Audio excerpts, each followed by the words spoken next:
Hey guys, have you ever jumped into bed after you got separated or even divorced and you thought, maybe this will help. This will feel better. Let me jump right to the point. Stop jumping into bed with people after your separation or after your breakup. Today, we're going to be talking about some reasons why, because it honestly can be detrimental to you. What's up, everybody? My name is Keanon Slade, and I have successfully achieved FIRE. That is, I'm financially independent, and I'm retired early, and I'm here in sunny Costa Rica. And more than that, I help good guys build a great life outside of the United States. And part of that is understanding that your relationships mean a lot.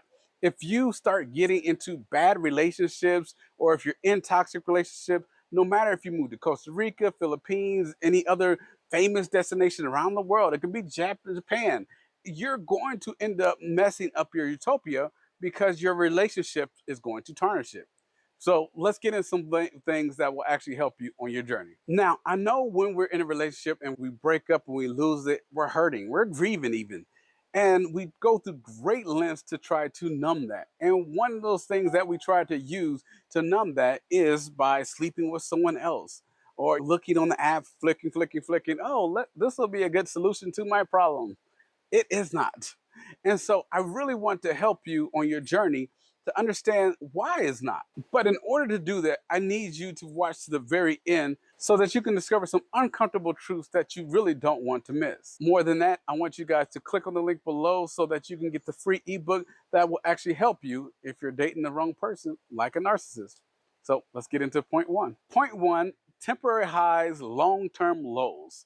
I know, especially after divorce or a separation from a long relationship, it feels good to be wanted. You found someone, they think you're hot, you think they're hot, and you're like, oh, I got my confidence back. Oh, we're having sex. Everything is great. I feel good again. But the problem with that is you've jumped into a bed and it might be great sex, but you haven't taken any time to heal.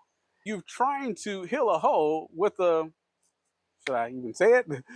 You're trying to heal the hole the wrong way. I'll say it nicely. And really, because it is like a fling, a one night stand, or maybe you thought it was going to be more, and because you didn't take time to know the character of the person, you don't even know if you really want to be with them. They were just hot.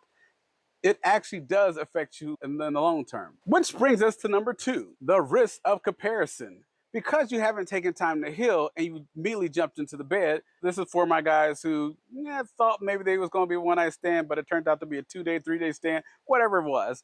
And you're in a relationship, a situationship, whatever you want to call it, with a particular person, you're going to start comparing.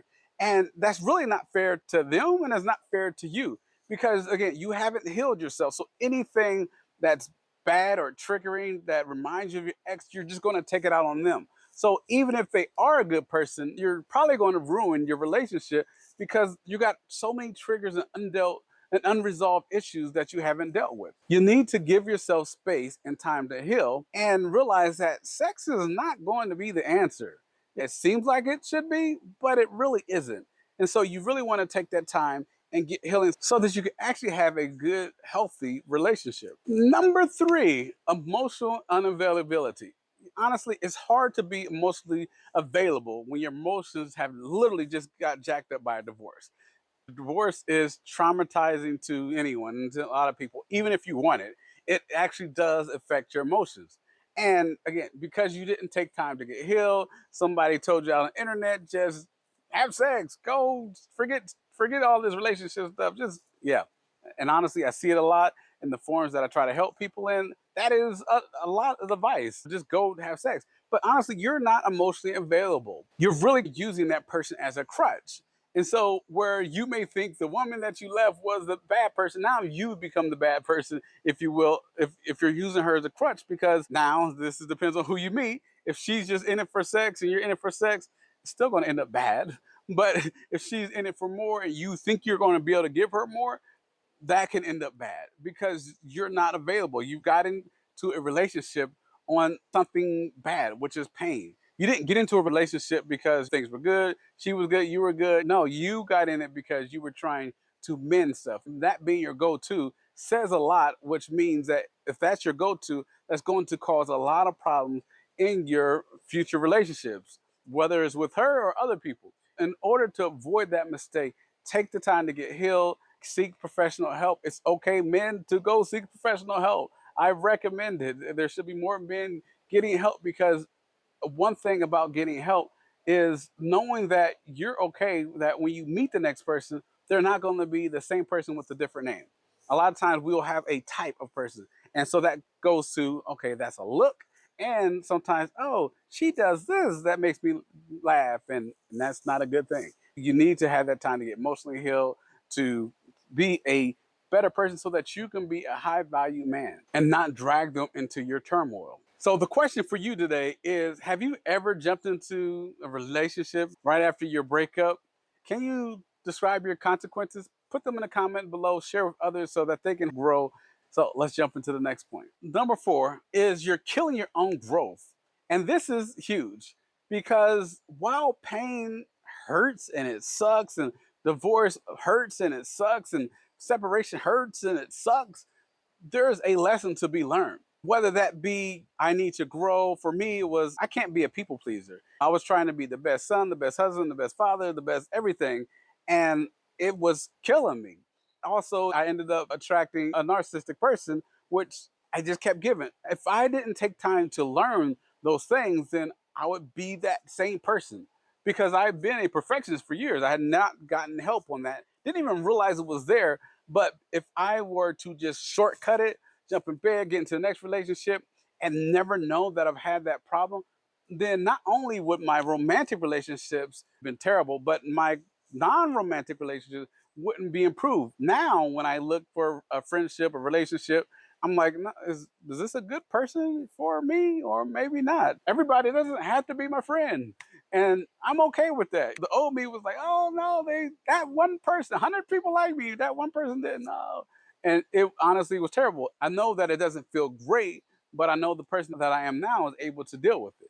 You are gonna have to be able to deal with some things and figure out who you are and be able to grow from that. This is all about growth. I talk about having a growth and fixed mindset. A fixed mindset is, this is the way it's gonna be, this is the way it always is, this is who I am. Yeah, you need to change that. In this particular area, you want to have a growth mindset and say, hey, what can I learn?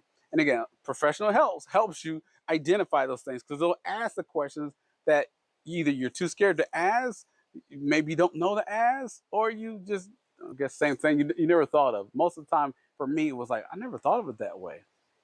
And then when I got healed, it's, oh, I'm not the same person. I never thought of it that way either. So it's not just all bad. It can be good. You can learn a lot of things, and you can take that good stuff into your next relationship. And number 5, which I said it was going to be good, is you're worth more. I know when I was growing up, it was the purity was on the woman because she was worth more. She's valuable. No, honestly, both parties need to be pure. And what I mean by that purity is, know your value. If you're jumping into the bed, now your value is set on your sex intimacy, how you can perform. You don't have any, you're not talking, there's no character, there's no identity, there's no intelligence. It's not based on anything. It's not based, will you be a good match? Do you guys align?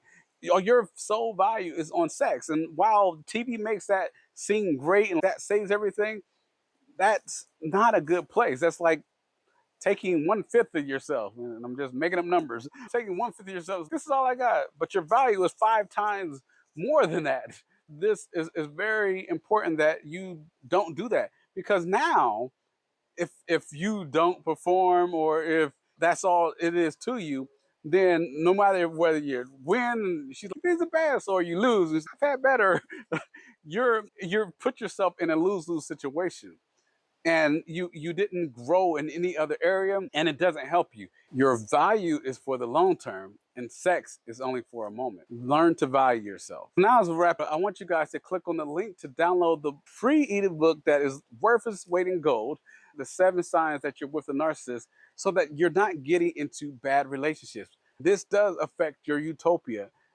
If you're going to your paradise and you're going with the wrong person, you're not going to be happy. Or if you're going to find the wrong person there, you're not going to be happy. You're like, why is it always going bad? Because you haven't gotten healing. I want you guys to like, comment, subscribe to the channel. And until next time, remember that you are worth it. And that's my prayer for you, that you will realize that. And I will see you on the other side.